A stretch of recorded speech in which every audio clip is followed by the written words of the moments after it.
Bonjour, voilà une vidéo sur un problème qui est assez récurrent dans pas mal d'applications web que l'on peut réaliser avec JavaScript. Et c'est la question de la synchronisation des données, de notre modèle de données avec notre vue. La plupart des frameworks qui existent aujourd'hui, et je pense à des frameworks comme React, comme Vue, comme Angular, mettent l'accent sur la notion de réactivité.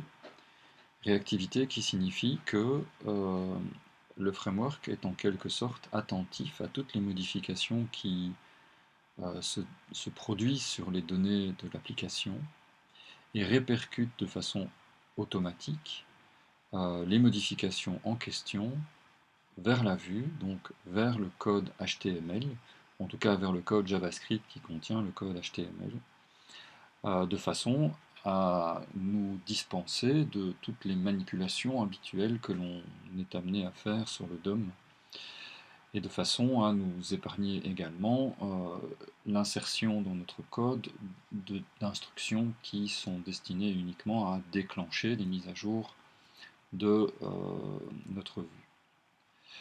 Un exemple d'application peut-être un peu simple et qui n'est pas terminé parce que je suis en cours de refabrication, mais c'est une adaptation de To-Do MVC qui est donc cette fameuse, je peux vous le montrer d'ailleurs, ce fameux site dans lequel vous pouvez du coup vous faire une idée euh, des qualités des différents frameworks en observant le code avec lequel l'application a été développée. Donc c'est une application assez simple qui vous aide à sélectionner un framework MVC.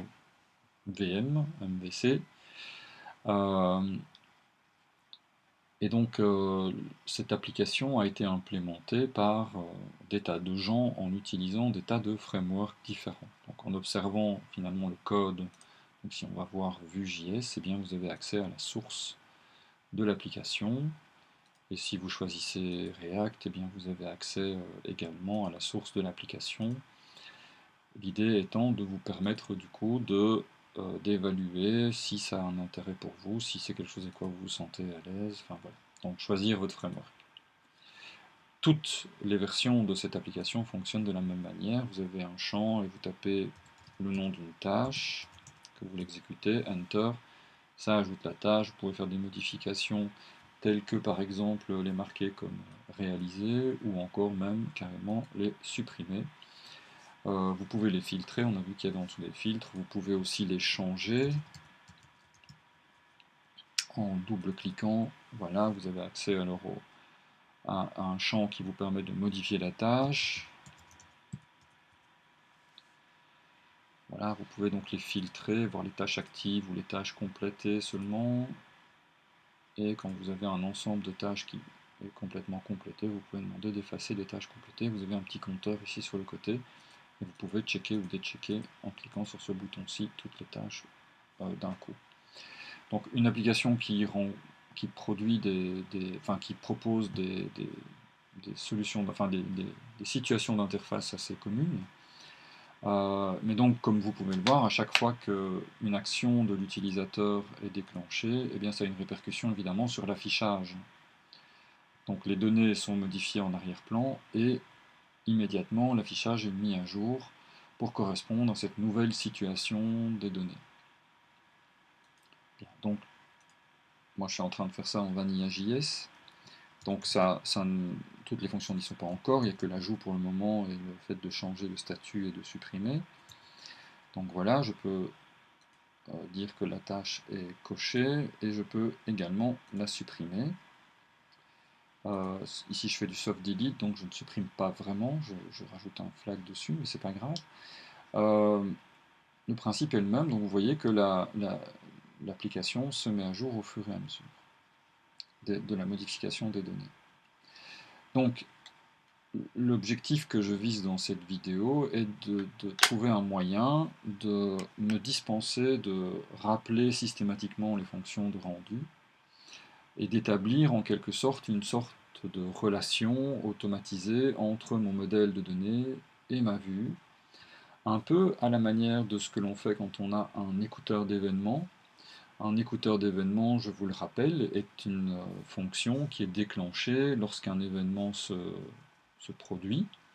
On écrit une fois l'association entre l'événement et l'écouteur d'événements dans notre code, et tout le temps, pendant la suite pendant que le code fonctionne, pendant que l'application tourne, cet écouteur d'événements sera prêt à réagir lorsque l'événement se produira. Donc, voici un exemple d'écouteur d'événements. Ici, j'ai ajouté simplement sur la fenêtre un écouteur d'événements clic. Et lorsque cet événement clic se déclenche, eh bien, j'ajoute à l'aide de la méthode d'arrêt push, j'ajoute dans un arrêt qui s'appelle task et qui est vide au départ, un nouvel objet qui a une seule clé pour le moment et qui est created at, avec une valeur qui est date now. Donc je rajoute une date à l'intérieur de ceci. Bien entendu, cet objet est amené à grandir, il y aura un titre à ajouter et tout ça en fonction des entrées de l'utilisateur, mais ici j'ai gardé le problème simple et je n'ai pas de formulaire, je n'ai pas de champ de saisie pour ajouter des entrées de l'utilisateur. Donc je vais simplement me contenter de cliquer dans la fenêtre et ça va ajouter une tâche simplissime qui est donc constituée uniquement de sa date de création à la liste des tâches. Et puis je vais effacer la console. Ne regardez pas ce code-là pour le moment, il ne nous intéresse pas encore. Je vais effacer la console et je vais loguer les tâches qui sont donc le tableau tâches qui normalement doit avoir reçu une nouvelle tâche. Voyons voir ce que ça donne. Je vais actualiser ma page au cas où. Voilà, au fur et à mesure que j'avance, je vois un tableau qui grandit, 4 éléments, 5 éléments, 6 éléments, 7 éléments. Voyons voir ces éléments, ce sont bien des objets avec une date associée. Donc ça semble effectivement fonctionner chaque fois que je clique. Voilà, donc maintenant ce que j'aimerais faire, c'est lorsque je clique, console log c'est bien pour le développeur, mais c'est pas extrêmement intéressant évidemment pour l'utilisateur. Nous, ce qu'on veut, c'est mettre à jour une vue. Donc j'ai créé un objet view qui contient une fonction de rendu. Cette fonction de rendu cible une UL d'ID app que voici et insère dans cette UL avant la fin une balise LI à l'intérieur de laquelle j'écris le created at de la dernière tâche présente à l'intérieur du tableau de tâches. Pourquoi de la dernière tâche présente à l'intérieur du tableau de tâches? Parce qu'au fur et à mesure que je vais cliquer, je vais ajouter un LI. Les LI précédents ne s'en iront pas, donc je vais seulement ajouter le dernier. Donc je n'ai pas ici un for each qui va parcourir le tableau des tâches et recréer tous les LI après les avoir préalablement effacés. Ici j'ajoute simplement un LI avant la fin de l'UL, donc à la suite des autres LI qui sont déjà éventuellement présents dans le DOM. Bien, donc cette fonction render, si je veux voir son effet à l'écran, il faut que je la déclenche. Donc dans le gestionnaire d'événements clic, je vais demander à mon objet view de déclencher sa fonction render. J'actualise ma page, je clique, et je vois maintenant apparaître à l'intérieur de ma page. Alors on va regarder les éléments HTML. Voilà, on voit bien apparaître de nouveaux LI au fur et à mesure que je clique dans ma page. Donc ici, naturellement, mon application étant extrêmement simple et contenant peu de code et peu d'occasion de modifier le tableau, l'appel à la fonction viewRender se fait une seule fois, et ça pourrait être tout à fait satisfaisant de travailler de cette manière-là. Mais quand vous avez vu l'application To-Do MVC, vous avez compris qu'il y avait dans l'interface de nombreuses occasions de changer les données et de tenter de répercuter ces changements sur l'interface graphique elle-même. Donc, on va se retrouver très probablement avec une quantité assez phénoménale de view-render disposés un peu partout dans notre code, ce qui est un peu inélégant, redondant, et qu'on aimerait idéalement arriver à contourner. Alors, JavaScript proposait, jusqu'à il y a peu, une méthode nommée ObjectObserve, qui est désormais obsolète, comme la documentation l'indique. Elle est encore supportée par des navigateurs, mais vous devez éviter de l'utiliser parce qu'à terme, elle va vraisemblablement disparaître. Et que faisait cette méthode ObjectObserve? Bien, comme son nom l'indique, elle permettait d'observer un objet. Donc elle était utilisée afin d'observer de façon asynchrone. Donc son exécution ne se produisait pas forcément au moment où elle était écrite à l'intérieur du code, mais se produisait, son exécution, lorsque des modifications étaient apportées à un objet. Tout à fait comme un gestionnaire d'événements, finalement, qui lui aussi est une méthode asynchrone de programmation. Donc la méthode est utilisée afin d'observer de façon asynchrone les modifications apportées à un objet. Cette méthode fournit un flux d'informations, donc un ensemble d'informations qui correspondent aux changements apportés à l'objet. Donc on était informé sur ce qu'il se passait suite à la modification de l'objet en question, dans l'ordre dans lequel ils se sont produits. Cependant, cette API a été dépréciée. À la place, il est préférable d'utiliser Proxy.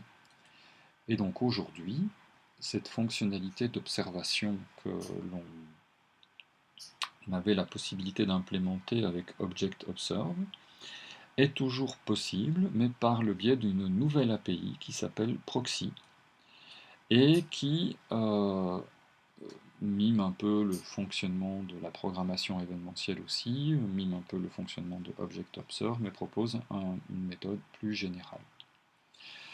Alors en français, qu'est-ce qu'un proxy? Un proxy, c'est un intermédiaire. C'est quelqu'un qui va se mettre entre deux participants et jouer le rôle d'intermédiaire entre les deux, ce qui va permettre de faire des tâches au moment où les deux partenaires vont communiquer. Dans certains autres contextes, on pourra également parler d'intergiciel ou de middleware, bien que ce n'est pas exactement la même chose, mais l'idée est vraiment d'avoir un intermédiaire entre deux participants. Alors ici, quels sont les participants qui nous intéressent? Nous voulons modifier des tâches, un tableau de tâches, et lorsque ce tableau de tâches est modifié, nous voulons pouvoir déclencher le rendu d'une vue.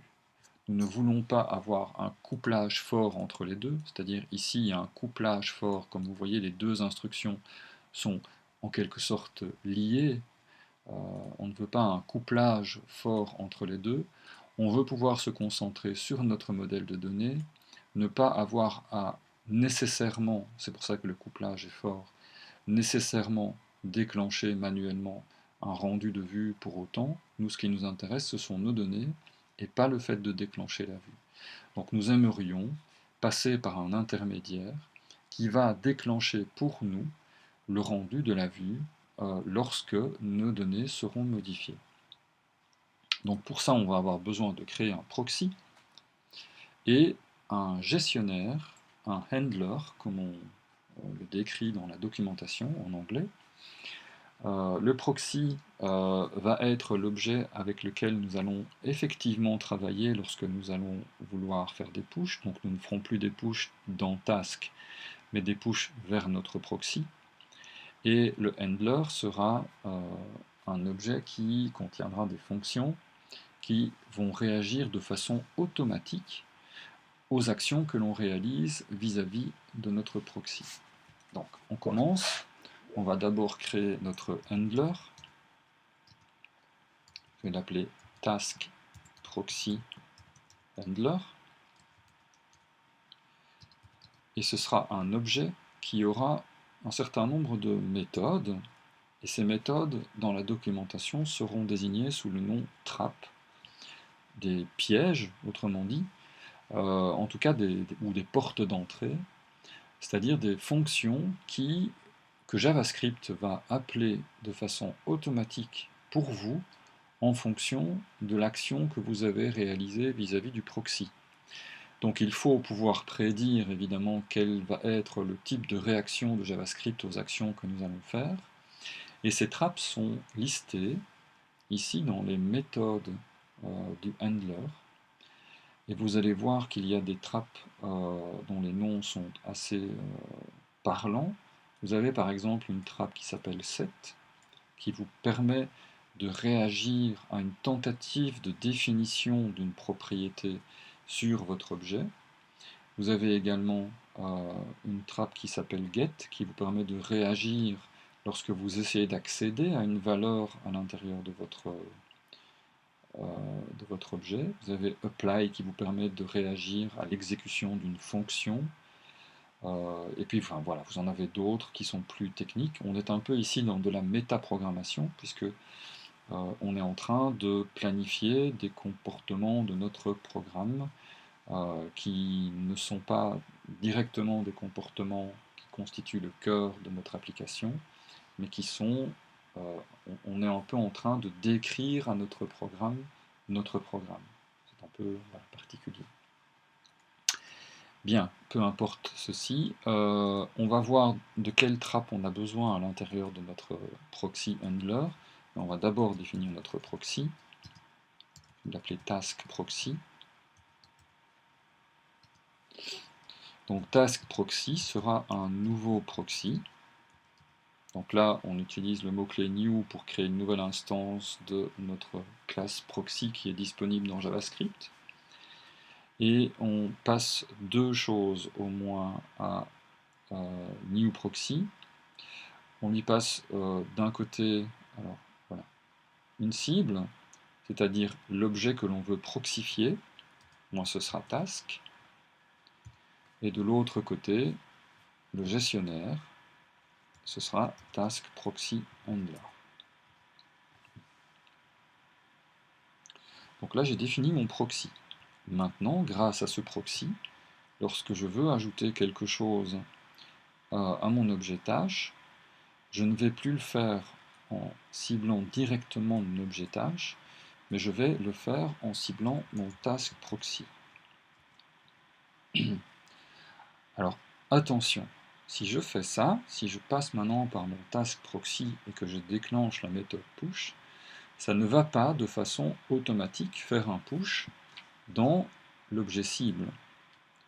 En fait, ça va simplement notifier à JavaScript qu'il y a eu une tentative de push vis-à-vis du proxy. Ça va donner à mon code JavaScript une référence à mon objet cible, qui est task. Ça va donner à JavaScript une référence à la propriété que j'essaye de modifier. Typiquement, je veux ajouter un nouvel élément, donc la propriété, ce sera la prochaine place disponible à l'intérieur de mon tableau. Et ça va me donner une information concernant la valeur que je veux ajouter, à savoir ceci, ce qui est entre guillemets, donc ma nouvelle tâche en quelque sorte. Donc ça ne va pas de façon automatique ajouter quelque chose à task. Je vais devoir le faire manuellement. Mais je vais être informé de ce que l'utilisateur essaye de faire. Donc c'est à moi maintenant de faire le travail dans le handler. Donc pour réagir à une tentative de push, il faudra utiliser une trap set. Parce que lors d'une tentative de push, JavaScript va essayer de modifier, c'est la raison pour laquelle nous utilisons set, va essayer de modifier une nouvelle entrée dans le tableau, donc créer une nouvelle entrée dans le tableau, Et vous allez voir que ce n'est pas la seule chose qu'il va essayer de faire et que du coup set va être utilisé à 2 reprises et pas à 1. Mais je vous laisse découvrir ceci en live. Donc set, c'est une méthode qui va être appelée automatiquement, et c'est bien ce caractère automatique qui m'intéresse, c'est pour ça que je fais appel à ces proxys, qui va être appelée de façon automatique par JavaScript, et JavaScript va donc lui transmettre des nouvelles valeurs avec lesquelles travailler. Donc dans le cas d'un set,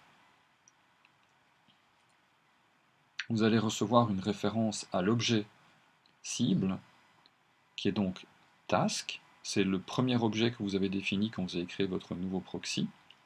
Donc je vais l'appeler target, ou target object, comme vous voulez. J'aime bien les noms de variables, mais voilà. La deuxième information que JavaScript va envoyer à la fonction set, ce sera la propriété que l'on essaye de modifier. À l'intérieur d'un arrêt, ce sera donc l'indice de cet arrêt. Je vais mettre ici prop. Et la troisième information que JavaScript va diffuser vers la fonction set, ce sera la valeur que l'on essaye de modifier, que l'on essaye d'injecter. Donc je vais ici créer une nouvelle propriété nommée value. On peut éventuellement récupérer un quatrième argument qui fait référence, si je ne me trompe, au proxy lui-même. Je vérifie que je ne vous dis pas une bêtise. L'objet visé par l'affectation initialement, donc effectivement ce sera le proxy lui-même.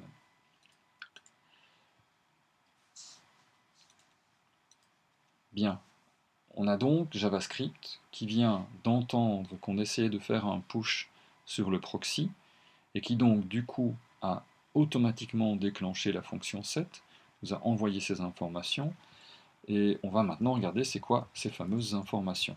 On va demander de faire un console log avec les trois choses qui sont ici. Voilà. Je vais actualiser ma page.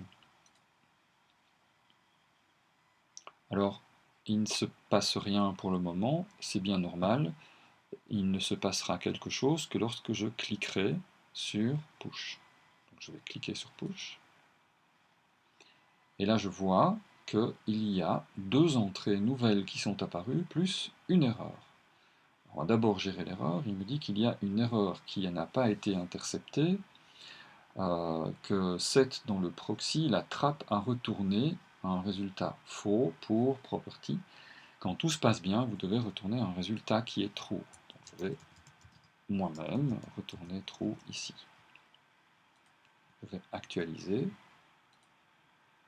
Voilà. Ah, il y a apparemment des données. Top, on recommence. Voilà. Alors il me dit qu'il ne peut pas lire la propriété created at of undefined. Alors ça c'est intéressant, on va voir pourquoi il nous le dit après. Mais regardons déjà les premières informations qu'il nous donne. Donc on va peut-être, pour que ce soit plus lisible, voilà, on va agrandir. Donc là c'est au niveau de la vue, oui c'est ça, c'est au niveau de la vue. Donc c'est pas très grave, je vais commenter cette instruction, puisque le but c'est de ne plus la voir. Donc je vais réactualiser ma page. Voilà, on n'a plus l'erreur. Donc, j'ai des invitations qui surgissent. Donc, on constate ici que le console log, qui se trouve dans la fonction set, a été déclenché 2 fois. Vous voyez, c'est la ligne 12 qui est responsable de l'affichage de ce qui vient de s'afficher ici. Et donc, elle a été exécutée 2 fois, cette instruction. Pourtant, je n'ai fait qu'un seul push. Alors, pourquoi est-ce qu'il y a 2 lignes et pas une seule qui sont apparues dans ma console? On va commencer par regarder le contenu de ces lignes. J'ai demandé d'afficher l'objet cible, la propriété et la valeur. L'objet cible, c'est un arrêt qui est vide, donc c'est bien task. La propriété, c'est 0. C'est probablement l'indice 0 du tableau task, effectivement. et la valeur, c'est la tâche que je viens d'essayer de transmettre. Si maintenant je demande de m'afficher ce qu'il y a dans Task, je vois que j'ai toujours un tableau vide. Et c'est normal parce qu'en fait, je n'ai pas encore récupéré les valeurs que JavaScript vient de transmettre à ma trappe 7 pour les mettre dans mon tableau original Task. Je vous ai dit que le fait d'avoir un proxy n'allait pas automatiquement alimenter le tableau Task. Nous devons le faire nous-mêmes. Donc vous voyez que mon tableau Task, il est toujours vide.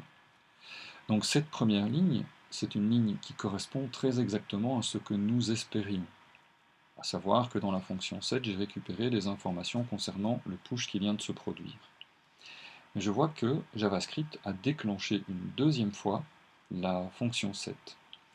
Alors c'est intéressant de regarder, il me dit que l'objet cible c'est toujours un arrêt vide, donc c'est sans doute task également, mais il me dit que la propriété, ce n'est pas une valeur numérique, c'est pas un indice, c'est la longueur de mon tableau. Et il me dit que la longueur de mon tableau vaut désormais 1. Alors pourquoi est-ce qu'il me dit ça? Bien, en fait, quand je fais un push en JavaScript, euh, il y a plusieurs opérations qui se produisent au niveau de l'arrêt sur lequel j'essaye de faire mon push. La première opération, c'est effectivement que JavaScript va muter le tableau, va essayer de changer le tableau en ajoutant une nouvelle entrée à l'intérieur, ce qui déclenche une première fois ma fonction set, ma trappe set qui est ici. Mais JavaScript fait également une deuxième chose. JavaScript, regardez ici, maintient une propriété supplémentaire qui est la propriété length, et il maintient sa valeur.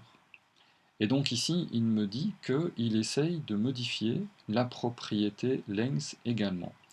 Alors moi, ça ne m'intéresse pas. JavaScript peut le faire, mais je ne souhaite pas y réagir.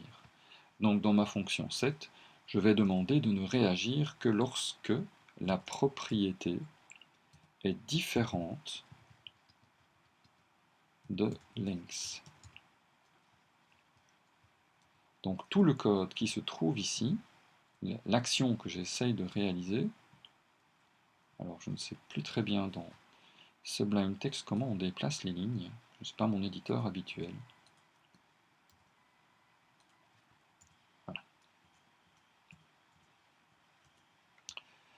Donc je vais demander à JavaScript de ne déclencher, déclencher la fonction set, il va le faire même pour la propriété length. Mais moi, les choses que je souhaite faire avec les valeurs qui me sont transmises, eh bien je ne les ferai que si je ne suis pas concerné par la propriété length au moment où j'exécute mon code. Donc regardons. Je vais actualiser ma page. Je vais cliquer. Et maintenant, je n'ai effectivement plus qu'une seule ligne. Donc le console log ne s'exécute pas si la propriété dont il est question à l'intérieur de set est la propriété length. Voilà, petite précaution à prendre avant de commencer à faire les choses que l'on veut faire. Et les choses que l'on veut faire, eh bien ici c'est typiquement modifier mon target object, c'est-à-dire task, en lui ajoutant la nouvelle valeur qui a été créée, la nouvelle valeur qui a été ajoutée par l'utilisateur. On essaye. Voilà, donc là il ne se passe rien, je viens cliquer 5 fois. Par contre, je vais demander qu'il m'affiche le tableau task qui est en mémoire dans le navigateur. Et je vois que j'ai bien 5 items dedans. J'ai bien 5 tâches qui ont été ajoutées. Donc ça fonctionne, j'ai bien mon tableau task qui est alimenté par moi bien sûr, mais j'ai ici dans mon proxy une fonction qui est déclenchée de façon automatique et qui me permet de faire cette liaison. Alors naturellement, ici vous allez me dire, si c'est juste pour ajouter des informations dans le tableau tâche, c'est pas super intéressant, on pouvait se passer du proxy et directement travailler avec le tableau tâche, et vous aurez raison. Mais ce que j'essaye en fait de faire ici, c'est déclencher l'exécution du code render qui est dans ma vue, en plus de modifier ce tableau tâche. Donc je vais remettre ici view.render.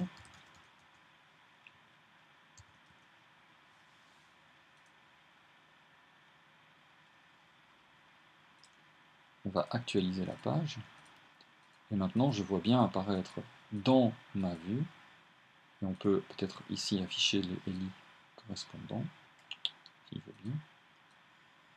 Ah, je descends d'abord la console. Voilà. Je vois apparaître dans mon UL de nouveaux ELI à chaque fois que je clique, ce qui prouve qu'effectivement,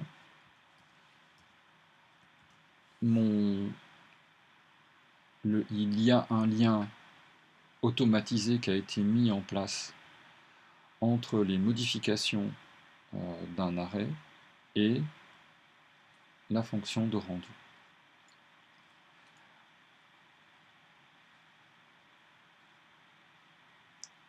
Voilà, donc ceci vous propose une solution. Alors, on est très loin de tout ce qu'on peut faire avec les proxys avec ceci. Je suis très loin de vous parler de toutes les trappes disponibles, de ce qu'elles permettent, de ce qu'elles ne permettent pas. Ici, l'idée était de vous fournir une première introduction au proxy.